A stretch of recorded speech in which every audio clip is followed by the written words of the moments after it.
Assalamualaikum warahmatullahi wabarakatuh. Saya Nisa Damayanti dari kelas A5R1 Akuntansi NPM 19020019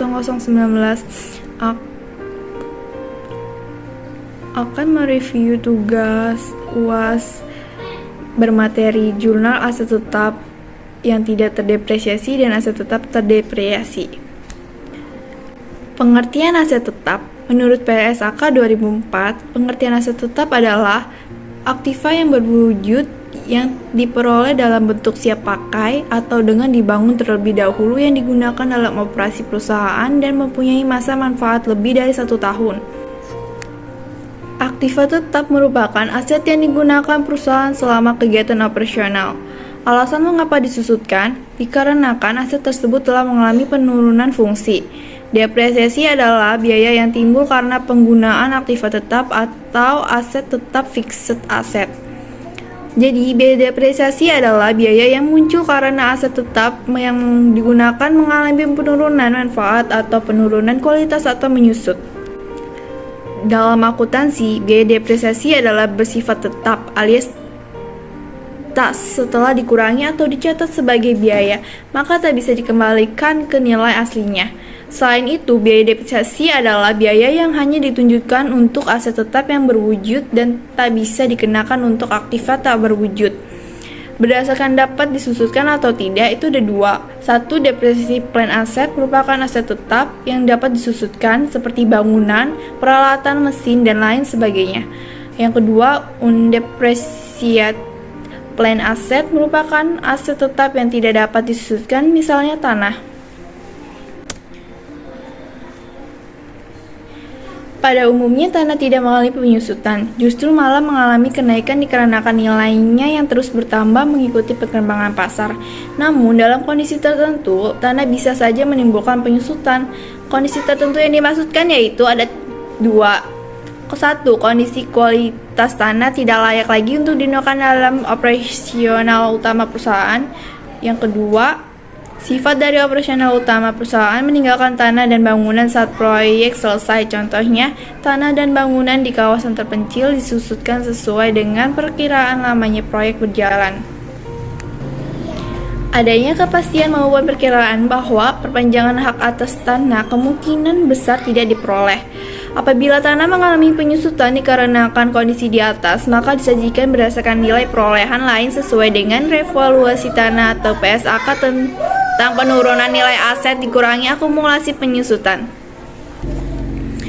Karakteristik aset tetap itu ada 3. Yang satu, digunakan dalam kegiatan normal perusahaan. Yang kedua, masa manfaatnya lebih dari 1 tahun atau 1 siklus operasi normal perusahaan.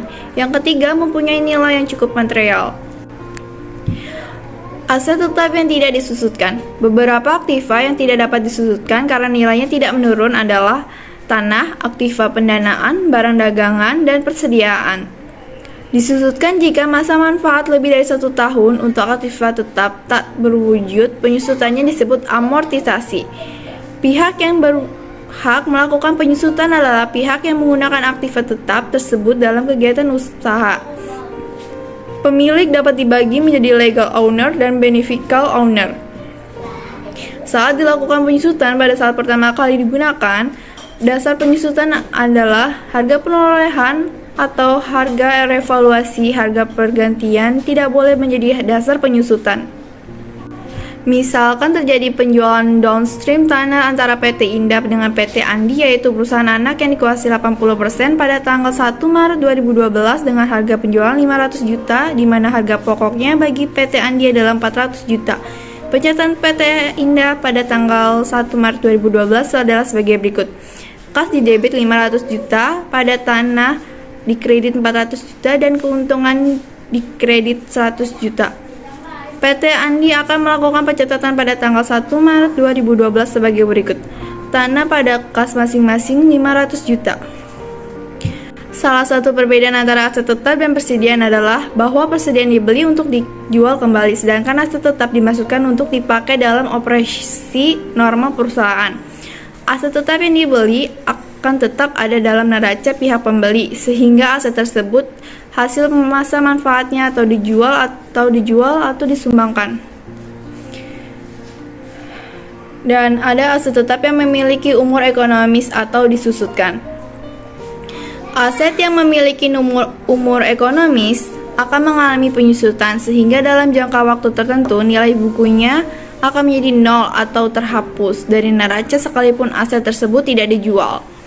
Jadi, transaksi aset antar perusahaan yang memiliki umur ekonomis hanya akan mempengaruhi kertas kerja konsolidasi maksimum selama umur ekonomis aset tersebut jika tidak dijual kepada pihak eksternal sebelum umur ekonomisnya habis.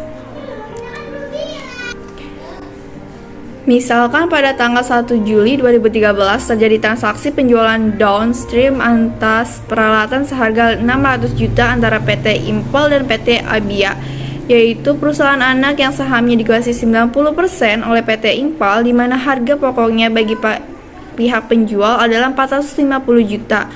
Aset tetap tersebut masih memiliki umur ekonomis 6 tahun dan disusutkan dengan metode garis lurus. Dalam penyusutan kertas kerja konsolidasi per 31 Desember 2013, eliminasi dilakukan sebagai berikut. Keuntungan dan peralatan masing-masing 150 juta.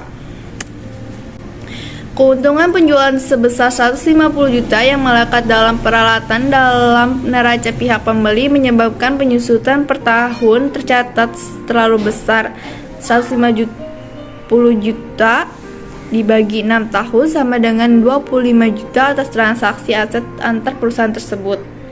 Karena konsolidasi memandang transaksi aset antar perusahaan sebagai transfer aset, maka harus dilakukan koreksi penyusutan sebesar 25 juta per tahun. Jadi, kertas kerja konsolidasi harus mengurangi akumulasi penyusutan 25 juta per tahun. Untuk tahun 2013, koreksi akumulasi penyusutan adalah 12,5 juta untuk setengah tahun karena transaksi jual beli dilakukan pada pertengahan tahun dengan jurnal akumulasi penyusutan dan beban penyusutan masing-masing 12,500 juta.